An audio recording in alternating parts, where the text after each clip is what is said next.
Hi everyone, I'm Shelly from There's No Place Like Home at redheadmom8.wordpress.com. A couple of months ago, one of my readers had sent in a question. She wanted to start a blog, and she's a homeschool mom, and she was just asking me, how do you do it? How do you manage homeschooling, having all these kids? I have 10 in the house right now. I have 11 kids, but 10 who still live at home. And I blog. So she was just saying, how do you do it? I really want to get started. What do I need to do? And the thing is, when it comes to homeschooling and having a really large family, what I found, and blogging, I should say, what I found is that you really need to find balance. That's the first thing you need to know. You need to find balance.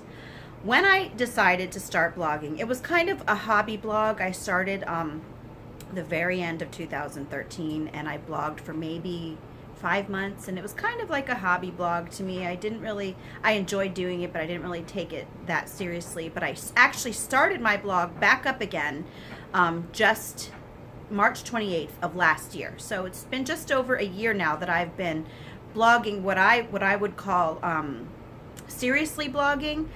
But anyway, when I first started again, over that time period that I wasn't writing, I had all of these ideas building up in my head and building up and building up and building up. And so then when I finally restarted my blog, I was just so excited, and I could have written every day. And there for a while I was writing almost every single day. And after about a month of that, I started to already lose my passion for writing, which I love to write. I mean, even when I wasn't blogging, I was writing letters to the editor all the time. The newspaper here probably knows me by name, and just writing stuff down. I'm just somebody who's just writing all the time. So anyway, after I started writing almost every day, it really started to get tiring, and I started to get burned out because I hadn't found that balance yet. And keep in mind, I was also homeschooling and, being the mom of all these kids. So the biggest thing that I could tell you is balance. Decide how many days a week you would like to comfortably be able to write. Now, I'm saying just write. There are other things involved with blogging, but just writing. How many posts do you think you could handle a week? I'd say that most people do between 1 and 3 posts a week. I've been at about 3 posts a week right now, and that seems to be okay with me. But you want to do it consistently, because once you start getting subscribers, they have to know what to expect. That's what I'm trying to say. But anyway, what does this have to do with being a mom of all these kids and homeschooling? Well, I'm getting to that.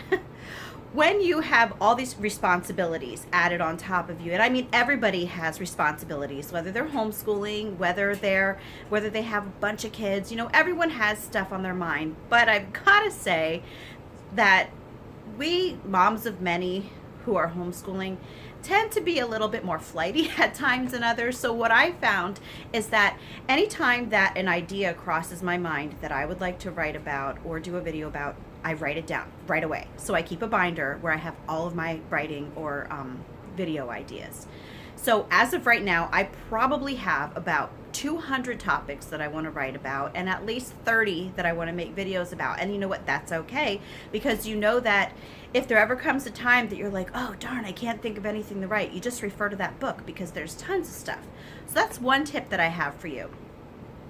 Another tip that I've read from another mom who homeschools is, when you decide to blog, if you're going to do it seriously. Now, there are some people who do it, just for fun, sometimes just to let family members see what they're up to and everything, or as a kind of chronicle of their homeschooling days.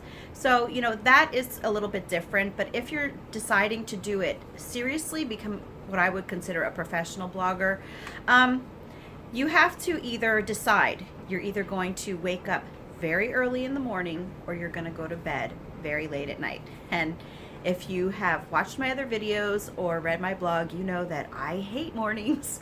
So I am not one of the people who gets up really early in the morning, but I am one of the people who stays up late. Not really late, but 12:30.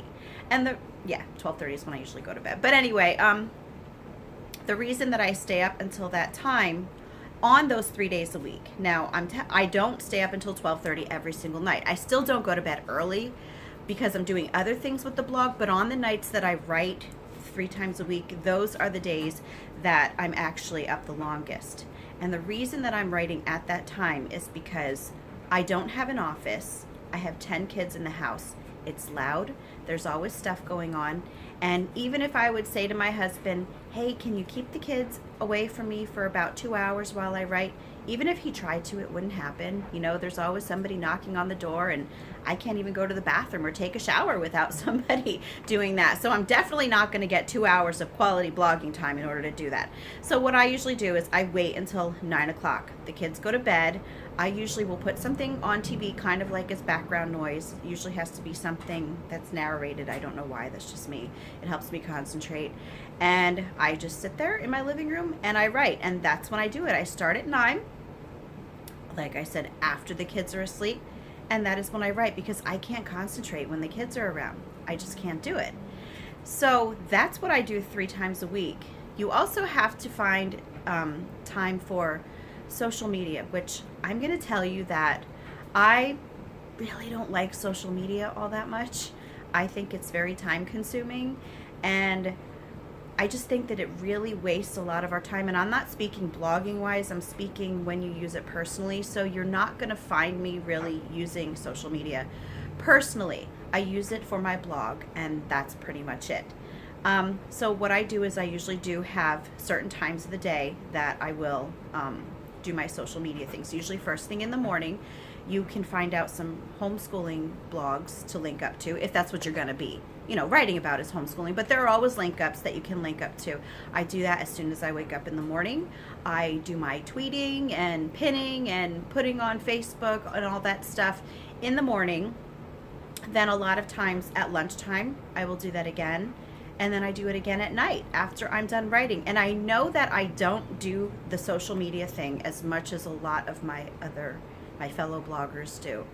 And you know, that's gotten to be okay with me. And I don't know if you've ever heard of Amy Dingman from the homeschoolingmom.com. Not the homeschooling mom, the homeschoolingmom.com.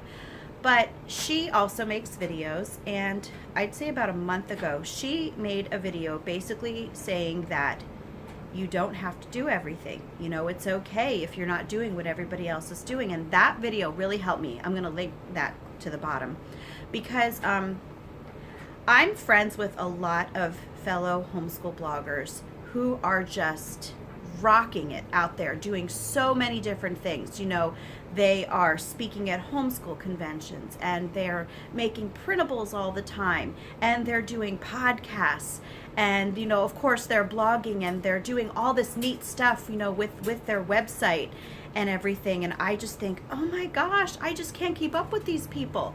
And Amy's video really helped me with that, because I've grown to be okay with that, because I've got to realize that, and you too, I'm also not speaking just to myself, I'm speaking to you too, but it's becoming like a diary kind of thing. But anyway, I've come to realize that everybody is at different seasons in their life, you know. And while there are other homeschool bloggers, yeah, they have kids and everything, a lot of them don't have 10 kids. So I have to keep that in mind. Like, yeah, there might be some moms that I think, oh, well, they can do this and they have little kids. Yeah, but they have 2 little kids, you know, and I've got a whole crew of them. So, you know, it has to be, you have to learn to find that balance, and you have to be okay with the fact that you don't have to do everything.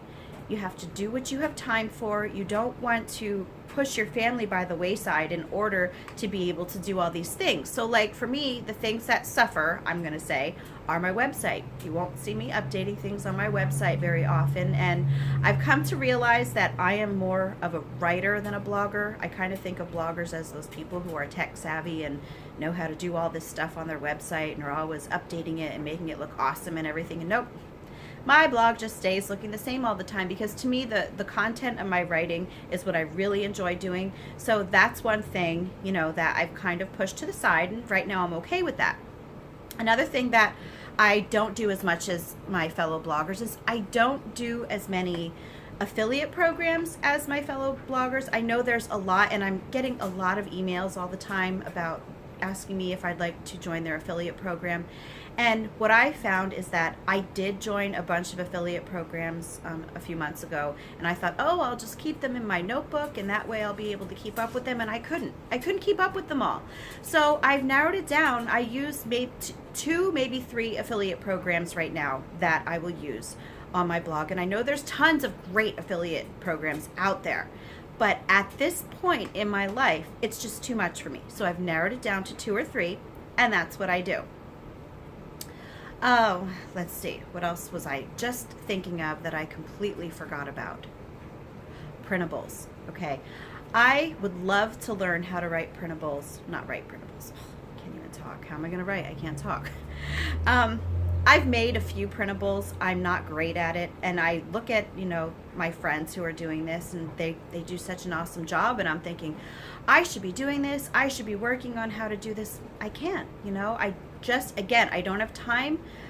Same thing with writing. I would love to write a book. I've had a book in the works for quite a while now, and that's kind of fallen to the side again as I've been blogging. But you have to realize that what is the most important thing that you want to do? Do you want to write your blog, or is the book the most important thing to you, or do you really enjoy videos the most? And you just have to realize, that pick what you like the best, pick what you enjoy doing the most. Don't do anything that stresses you out. Don't do anything because you feel like everyone else is doing it and you have to do it.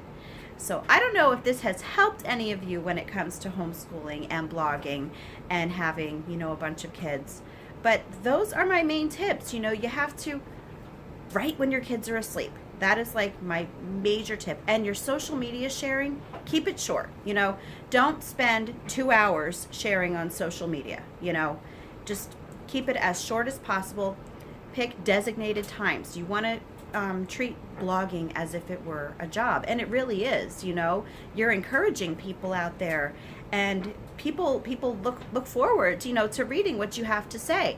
So treat it as a job and think to yourself, okay, these are my writing days, these are the times that I'm going to share on social media, and these are the techniques that I'm going to use.